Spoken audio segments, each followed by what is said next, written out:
This cat is 2 years old. She belongs to my neighbor and she lives at the barn. They've had this cat since she was a kitten herself. She was born there, and she had never had kittens, so they assumed that maybe she was sterile or maybe she just wasn't cycling properly or whatever. So I scheduled her today to be spayed. Well, as soon as I felt her abdomen, instead of being able to spay her, we can see that she actually has a kitten in there. So there's no way that we are. As we've given Hannah here sedation. The sedation includes medication to relax her a little bit before the procedure. It also preloads them with pain medicine so that it decreases the amount of pain that they feel throughout the procedure. If we wait until after to give them pain medicine, the nerve endings are all ramped up, so it's really hard to deal with that afterwards. So by preloading them with pain medicine, they maintain their comfort throughout the whole spay. And after putting the catheter in, we then give them an induction agent. What that means is we're giving them medication to take them through the excitement phase of anesthetic. So if we just gave them the anesthetic to make them go to sleep without, like if we just use the gas, for example, they actually go through an excitement phase as they're going through the levels of sedation before they get to general anesthesia. This takes them through that. And it also has some pain medicine in it as well, again, to give them as much comfort as possible throughout. At one point, Dr. Gough owned and managed the Park Road Veterinary Clinic, but wanted more time to balance life. I think that it's always a struggle and a juggling act trying to be an entrepreneur, a mom, and trying to grow and build a business at the same time. And I had always, from day one, thought I'm going to go to vet school, I'm going to graduate, I'm going to work for a few years, I'm going to own a vet clinic, and that's exactly what I did. I set out to do that, I did that, I was thrilled, I loved growing the business, I loved managing the business, but I'll be honest, I was getting a little burnt out. The clinic was getting to the point where it was so busy, and to really truly grow it beyond that, I would need to either start expanding into more vet clinics or start hiring more vets.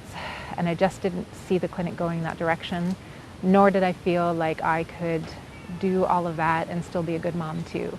So I really felt that I wanted to get out of the management end of it, step back a little bit, take some time for me and the kids, and it was a fantastic decision. I sold the clinic to a company who had very similar philosophies to mine, so they're keeping the clinic pretty much exactly the way I would have run it. So the philosophies are shared, the level of care is fantastic, so I have no concern that my clients and my patients are not being cared for the way that I would. And I think the way that they've treated me as well in staying on at the clinic has been excellent in terms of the way they've allowed me to juggle picking up the kids from school and helping them with their homework in between appointments and things like that. Not a lot of big companies would allow that. So I was really happy with that. Stepping away from the management side of the vet practice allowed her to focus on building her dream equestrian academy. She finds a lot of joy in watching children take up the sport. Confidence. I mean, you take some of these kids and they come in and they're shy, they're nervous, they don't really know quite what to expect. And you can immediately see the bond and the connection. I mean, you take, again, these animals are 1,500 pounds or more, and these kids weigh 75. But they reach down, they give them a nuzzle, and you automatically see that connection. And I think that it empowers them in a way that no other relationship really can. I mean, I've got kids that have been bullied or just have no self-esteem, but they can get through the day because they're like, you know what? I can ride a horse. I don't care what you say to me. And I've seen them come from shy, nervous, barely getting on and walking, trotting, to jumping, or again, the Western pleasure and the trail patterns and all the technical stuff. And it's a lot to think about when you're on the back of a horse. And I just love seeing them grow and blossom that way. There's a smile that these kids get when they're on the back of the horse that you just don't see any other time. And I don't know how to describe it other than you just really kind of have to come out and see it, because it's just, I've seen it many, many times where the kid's gotten on and they've been a little reticent about moving forward and taking the next step, and then say they learn how to canter that day, there's a grin that you can't wipe that grin off their face. And it's just so rewarding to see that. I love it. It's a family sport for the Goughs. Daughter Madison has been riding since she was 5. Oh, I'm proud as punch. As a mom, it's hard when you see your kid come off, I'll be honest. But I feel the same level of panic no matter whose kid it is. Thankfully, it doesn't happen very often. But, I mean, they are horses, so sometimes horses do silly things and kids come off. But I have seen a big change in her over the years. She's gone from being very shy and reserved to bouncing around here like a little butterfly. I can't get her out of the barn to get her to come home. But here's a kid who is 10 years old and is jumping 2.6, 2.9 and cleaning up at the shows and really doing well, and I'm very proud of her. Hey Mama, how you doing? This is Chloe. She does not like cameras at all. We'll see how she does here. She's probably okay with the video, but she likes to spook at the click of the other photographers that have been here. Chloe is one of my superstar jumpers. She is retired from the A circuit, and we use her in the riding school now. But she certainly is a A circuit trillium level hunter. She came over from Europe a number of years ago. Hey, buddy. Whoa, right here, babe. Awesome. Hi, Teeks. Hi. Love you too. I do. I should have brought you some mints, eh? Look how beautiful you are. She's going to snort all over you. You're such a ham, Teeks. And then can you tell us who this horse is then? This is Tiki. Her show name is Total Tequila Twist. Love that one. She is about 16 years old, I think, 15 or 16 years old. Has had quite the good little show career, mostly Western. Has been in other riding schools too, but she's our baby now. And Andrew here, he just likes to ride Western. It's a boy thing. Although I do have some boys that ride English too, but Tiki's just a love. Hi. Aren't ya? She's taught many kids how to ride. He probably just scraped it out in the field. They get playing around out there, so every once in a while they'll get a little minor flesh wound. So we put some antiseptic powder on there. We'll just wrap it for the night for while he's down in the arena. Normally, we would never use polos when we're down riding because if they come apart as they're going over a jump, it can actually be quite dangerous. But for tonight, we'll throw these on, and as he starts to do more jumping, we can take them off if it's a concern. Today at the Southern Cross Equestrian Academy, Dr. Gough is getting a jousting lesson. Well, what I taught Brenda today was essentially jousting 101. First thing you have to learn to do is ride. Well, she can already do that. Next thing you have to do is how to control the lance. So I ran her through basic, this is how you hold the lance, this is how you control it, this is how you aim it on your target, and then we let her hit her target. Some people take to it a lot faster than others, just like any other skill. I'm told I hit it fairly easily. I was a quick study.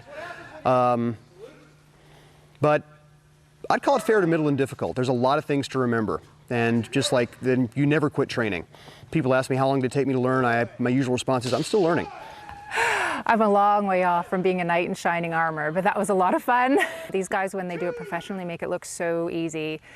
Ripper was kind enough to give me the lightest lance you could possibly find, which is slightly heavier than a pool noodle.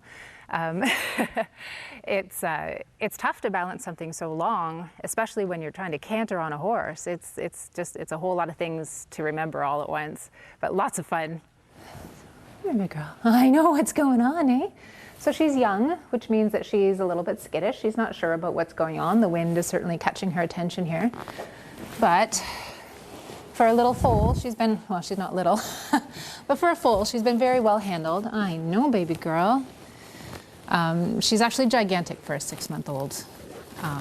Or she's 8 now. She's 8 months old now. I lose track. She's rolling in the mud today, I see. So she's very well handled and she's pretty well behaved, but she is still a baby. Why don't you look at the camera, lovey? There. There, look at that. Oh, what's going on? What's going on, eh? Oh, you're so worried. You're so worried. Don't be worried. No, don't be worried at all. With the dog, we're looking at more of a predator type of, not that they are, we've domesticated them, but we still have to deal with more of that predator type of aggressive, you know, they want to be the boss, they want to dominate. We're always working with puppies, trying to make sure that they're, you know, not the boss of us. Where with a horse, they're a prey animal. They are vegetarians. They're the ones that are out in the field and at risk of being attacked by a coyote or whatever out in the field in nature. So their instinct, if they feel threatened, is to run away. So with horses, we're dealing more with trying to, as you said, gain their trust. We want them to feel comfortable with us. How we approach them, are we, you know, if we're big and loud, they're going to go, oh my God, you're a predator, I'm leaving. Where if you're calm and quiet, they're going to be, oh, okay, your friend, I'm okay with you. So the big concern with a horse is more worrying about them spooking, because all it takes is them to spook at a camera or a falling tree or the wind or whatever, and they're flying sideways, and they're a big animal. There is not a typical day on the job for Dr. Gough. Like today, for example, we started off with a cat spay and then went to an exploratory. The dog ate a collar, so we had to remove that.